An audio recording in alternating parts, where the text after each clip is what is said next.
उत्तर प्रदेश विधानसभा चुनाव 2022 का आगाज हो चुका है और गाजीपुर में आने वाले दिनों में मतदान होना है।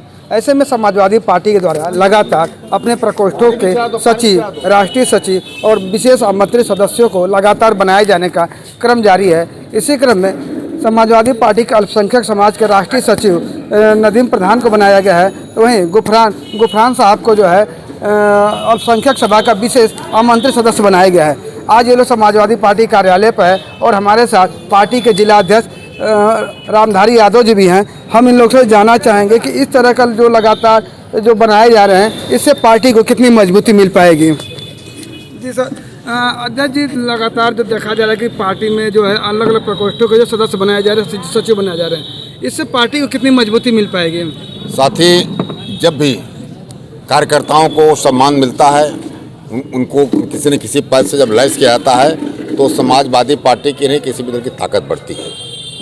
और हमारे बीच में हमारे नदीम प्रधान जी बहुत मजबूत समाजवादी पार्टी के नेता कार्यकर्ता हैं। और ये हमारे गुफरान साहब, ये युवा साथी हैं।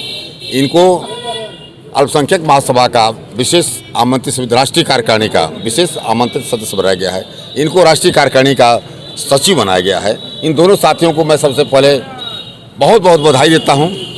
और मैं बधाई देता हूं अपने राष्ट्रीय अध्यक्ष जी को, माननीय अखिलेश यादव जी को, प्रदेश अध्यक्ष माननीय नरेश उत्तम पटेल जी को, और नदवी साहब जो राष्ट्रीय अध्यक्ष हैं, मैं उनको भी इस बात के लिए बधाई देता हूं कि इन्होंने हमारे जनपद के दो साथियों को सचिव पद पर और विशेष आमंत्रित पद पर नामित करके जनपद में भेजा है। इससे जनपद में समाजवादी पार्टी की ताकत बढ़ेगी, मेरी ताकत बढ़ेगी, और हमें भरोसा है कि इनकी वजह से हम विधानसभा की 7 सीटों को जीतने में कामयाब हो गए। ऐसे में रामधारी जी, अगर हम बात करें मुस्लिम वोटरों की, तो क्या लगता है कि इन लोगों के आने से आपके जनपद के जो 7 विधानसभा हैं, वहाँ पर मुस्लिम वोटरों को रिझा पाने में आप लोग कितने कामयाब हो पाएंगे। मुस्लिम वोटर तो तय कर लिया है कि हमको माननीय अखिलेश यादव को मुख्यमंत्री बनाना है। और ये जालिम सरकार, ये झूठी सरकार, ये जुमलेबाज सरकार, इसको हटाना है, क्योंकि ये लोग भेद करते हैं। और हाँ, वो सरकार देश में और प्रदेश में वो होनी चाहिए जो किसी किस्म का भेद न करे, न धर्म का भेद करे, न जात का भेद करे। और एकमात्र समाजवादी पार्टी है जहाँ न कोई जाति है, न धर्म है, न बड़ा है, न छोटा है, सबको समान सम्मान और समान आदर मिलता है। वहाँ किसी किस्म का भेद नहीं है। इसलिए अल्पसंख्यक समुदाय के लोगों ने तय कर रखा है मुख्यमंत्री, अगला मुख्यमंत्री 2022 का मुख्यमंत्री माननीय अखिलेश यादव बनेंगे। जी, अपना परिचय दें। हम नदीम सिद्दीकी, राष्ट्रीय सचिव अल्पसंख्यक प्रकोष्ठ। नदीम साहब, आपको अल्पसंख्यक प्रकोष्ठ का जो है राष्ट्रीय सचिव बनाया गया है। ऐसे में क्या लगता है कि गाजीपुर का मुसलमान जो है किस ओर रहेगा, समाजवादी पार्टी की तरफ रहेगा या फिर ओवैसी की तरफ जाएगा। तो यहाँ तो ओवैसी का नामो निशान नहीं है। यहाँ जितने भी अल्पसंख्यक के लोग हैं, ख़ास तौर से मुसलमान भाई हैं, वो एकदम साइकिल की तरफ माननीय अखिलेश यादव की तरफ देख रहे हैं। 2022 में उनको मुख्यमंत्री बनाने के लिए एक एक वोट देने का काम करेंगे। ऐसे में ओवैसी साहब की तरफ से लगातार ये आरोप लगाया जा रहा है कि उत्तर प्रदेश में जितनी भी सरकारें आई, लेकिन उन सभी लोगों ने मुसलमानों की तरफ कोई ध्यान नहीं दिया। क्या लगता है। नहीं, ओवैसी जी हवा में बोल रहे हैं। मुसलमानों के लिए अगर किसी ने काम किया है तो वो समाजवादी पार्टी है। समाजवादी पार्टी ने ही मुसलमानों का काम किया है, जो भी किया है। इससे पीछे की सरकारों ने कुछ नहीं किया है। मुसलमानों को, चाहे वो लड़कियों को 20,000 रुपया देने का मामला हो, उर्दू अनुवादक का हो, या सारा चीज़ देखेंगे तो माननीय अखिलेश यादव जी, माननीय मुलायम सिंह यादव जी के नेतृत्व की सरकार में ही मुसलमानों को मिला है। बाकी किसी सरकार में मुसलमानों को कुछ नहीं मिला है। हमारे साथ विशेष आमंत्रित सदस्य गुफरान साहब हैं। हम उनसे भी जानना चाहेंगे कि ये युवा हैं और युवा मुस्लिम वोटरों को किस तरह से समाजवादी पार्टी की तरफ ला पाएंगे। सबसे पहले मैं माननीय राष्ट्रीय अध्यक्ष अखिलेश यादव जी का धन्यवाद करना चाहता हूं, और अल्पसंख्यक सभा के राष्ट्रीय अध्यक्ष इकबाल खां कादरी साहब का भी शुक्रिया अदा करना चाहता हूं कि मुझे यहां तक इस पद पे लाकर बैठाया।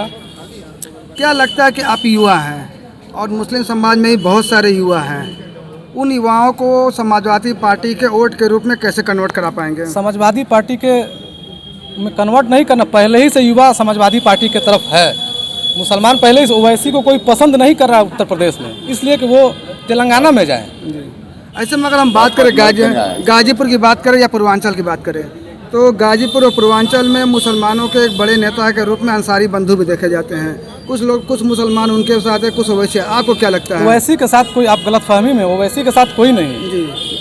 तेलंगाना में 8 विधायक हैं, उनके 8 सीट पे ही लड़ते हैं। तो उत्तर प्रदेश में 403 विधानसभा सीट है, तो यहाँ कहाँ से वो आएंगे? पहले वहाँ सरकार बनाया। ऐसे में अगर अंसारी बंधुओं की बात करें तो क्या मुसलमान जो है अंसारी बंधुओं को भी अपना वो मानेंगे? क्यों नहीं मानेंगे? अखिलेश यादव मानते हैं, हमारे नेता। अंसारी बंधुओं में कौन? मुख्तार अंसारी भी हैं, अफजाल अंसारी, नहीं, अभी सिबतुल्लाह अंसारी विधायक है, मास्टर साहब विधायक है हमारे पार्टी में, वो हैं, उन्हीं को लोग माने। यानी मुसलमान जो मुख्तार अंसारी और अफजाल अंसारी को नहीं मानते हैं? अभी नहीं, अभी तो हमारे सिबतुल्लाह अंसारी उसके साथ हमारे पार्टी में सिबतुल्लाह अंसारी जी, उनको मानते हैं लोग।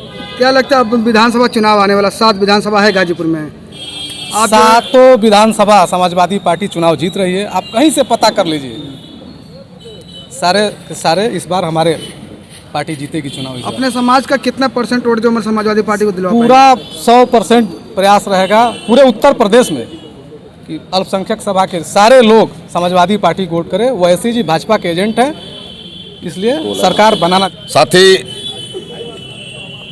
ओवैसी की जो बात चल रही थी, ओवैसी तो भाजपा को लाभ पहुंचाने के लिए ये चुनाव लड़ रहे हैं। वो भाजपा के एक तरह से एजेंट के काम कर रहे हैं। और मैं तो अपने मौलाना इकबाल खां कादरी साहब को, मोहम्मद यामीन खान को इस बात के लिए बधाई देना चाहूँगा कि आपने जिस तरह से राष्ट्रीय कार्यकारिणी में हमारे जनपद के नौजवानों को सम्मान दे करके, ताजपोशी करके जनपद भेजने का काम किया है। इससे समाजवादी पार्टी की ताकत भी बढ़ी है। और निश्चय रूप से ओवैसी का जवाब ये लोग हैं, ये सारे लोग ओवैसी का जवाब है। और सबको पता हो चुका है कि ओवैसी वह भाजपा के एजेंट के रूप में काम कर रहे हैं। और समाजवादी पार्टी के साथ मुसलमान मजबूती से जुड़ चुका है, क्योंकि यहाँ न कोई जात का भेद न धर्म का भेद।